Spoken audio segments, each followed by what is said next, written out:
Hi friends, welcome back to Revas world. இன்னைக்கு நம்ம ரேவாஸ் வேர்ல்டில் என்ன வீடியோ அப்படின்னு பார்த்தீங்கன்னா, கொத்தமல்லி சட்னி தான் நம்ம இன்றைக்கி ப்ரிப்பேர் பண்ண போகிறோம். ஸோ இது வந்து ரொம்ப டேஸ்ட்டாக இருக்கும். இட்லி, தோசை, சப்பாத்தி எல்லாத்துக்குமே ரொம்ப சூப்பராக இருக்கும். கண்டிப்பாக ட்ரை பண்ணி பாருங்கள். இப்போ வாங்க வீடியோக்குள்ளே போகலாம். இப்போது சட்னி செய்கிறதுக்கு தேவையான பொருட்கள் பார்த்தீங்க அப்படின்னா, தேங்காய் வந்து ஒரு 2 டேபிள் ஸ்பூன் அளவுக்கு எடுத்துக்கோங்க. அதே மாதிரி கொத்தமல்லி வந்து 2 கைப்பிடி அளவுக்கு நல்லா வாஷ் பண்ணிவிட்டு கட் பண்ணி எடுத்துக்கோங்க. சின்ன வெங்காயம் பார்த்தீங்க அப்படின்னா, ஒரு 10லேருந்து 12 சின்ன வெங்காயம் எடுத்திருக்கேன்.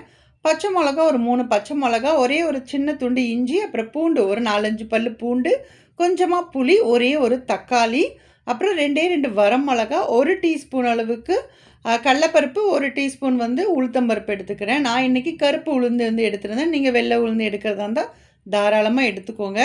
ஒரு கடாயில் கொஞ்சமாக எண்ணெய் சேர்த்துட்டு உளுந்தும் கடலைப்பருப்பு இந்த ரெண்டையுமே சேர்த்து நம்ம வறுத்துக்கலாம். இது வறுக்கிறது பார்த்திங்க அப்படின்னா முழுசாக வறுக்கணும்னு அவசியம் இல்லை. ஏன்னா நம்ம 1 பை 1 வறுக்க போகிறோம் அப்படிங்கிறதுனால ஓரளவுக்கு ஒரு பாதி அளவுக்கு நல்லா வறுபட்டு வந்ததுக்கப்புறமா இதில் காஞ்ச மிளகா வந்து சேர்த்துக்கலாம். நான் இன்றைக்கி ஒரு 2 காஞ்ச மிளகா சேர்த்துருக்கேன். ஸோ இதுவுமே சேர்ந்து நல்லா வறுபட்டு வரட்டும். இந்த மாதிரி நம்ம 1 பை 1 வறுக்கும்போது உங்களுக்கு கரெக்டாக வந்து அந்த ப்ரொசீஜர் வந்து கரெக்டாக இருக்கும். ஸோ இப்போ இது வந்து நல்லா வறுபட்டுருச்சு. இந்த அளவுக்கு நல்லா வறுபட்டதுக்கப்புறமா மற்ற பொருட்களை நம்ம சேர்த்துக்கலாம். சின்ன வெங்காயம் எடுத்து வச்சுருந்தோம் இல்லையா, அதனால் சின்ன வெங்காயத்தை சேர்த்துக்கோங்க. அதையுமே லைட்டாக இந்த மாதிரி லைட்டாக சாட்டே பண்ணிக்கோங்க. இப்போ சின்ன வெங்காயம் சேர்த்ததுக்கப்புறமா இதில் பச்சை மிளகா, அப்புறம் புளி, இஞ்சி, பூண்டு இது எல்லாமே நம்ம வந்து ஒன்றாவே சேர்த்துருவோம். சேர்த்துட்டு இது நல்லா ஒன்ஸ் இந்த மாதிரி நல்லா மிக்ஸ் பண்ணி விட்டுட்டு ஒரே ஒரு தக்காளி கட் பண்ணி வச்சுருந்தோம் இல்லையா, அந்த தக்காளியுமே சேர்த்துக்கலாம். சேர்த்துட்டு இது நல்லா கொஞ்சம் நேரம் நல்லா வதங்கணும்.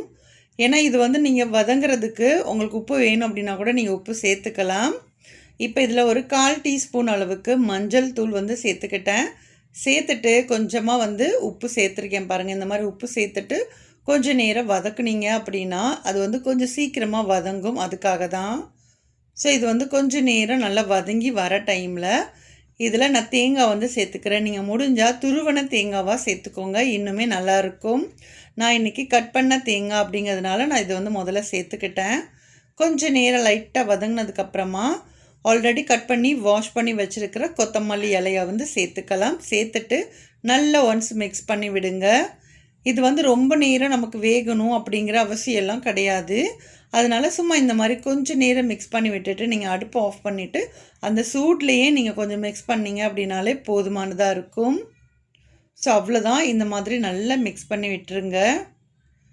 இது நல்லா வதங்கினதுக்கு கொஞ்சம் நேரம் வதங்கினதுக்கு அப்புறமா நம்ம வந்து நல்ல ஒரு பிளேட்டில் கொட்டி ஆற வச்சதுக்கப்புறம் தான் சட்னி வந்து ப்ரிப்பேர் பண்ண போகிறோம். ஸோ நான் அடுப்பை வந்து ஆஃப் பண்ணிவிட்டேன். அந்த சூட்லேயே கொஞ்சம் நேரம் இந்த மாதிரி மிக்ஸ் பண்ணி விட்டுட்டோம் அப்படின்னா கரெக்டாக இருக்கும். ஸோ அவ்வளோதான். இப்போ வந்து நமக்கு ஒரு பிளேட்டில் கொட்டி ஆற வச்சுட்டேன். இது வந்து கொஞ்சம் நேரம் ஆறுனதுக்கப்புறமா இதுக்கு தேவையான அளவுக்கு தண்ணி, உப்பு இதெல்லாம் வந்து பத்தலை அப்படின்னா நீங்கள் உப்பு எல்லாமே சேர்த்துட்டு நல்லா அரைச்சி எடுத்துக்கலாம்.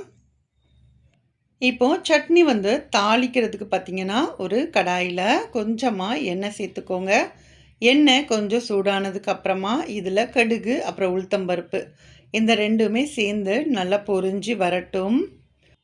இந்த டைமில் இது கூட கொஞ்சமாக கருவேப்பிலையும் காஞ்ச மிளகா, நான் ஒரே ஒரு காஞ்ச மிளகாவை கிள்ளிட்டு சேர்த்துக்கிறேன்.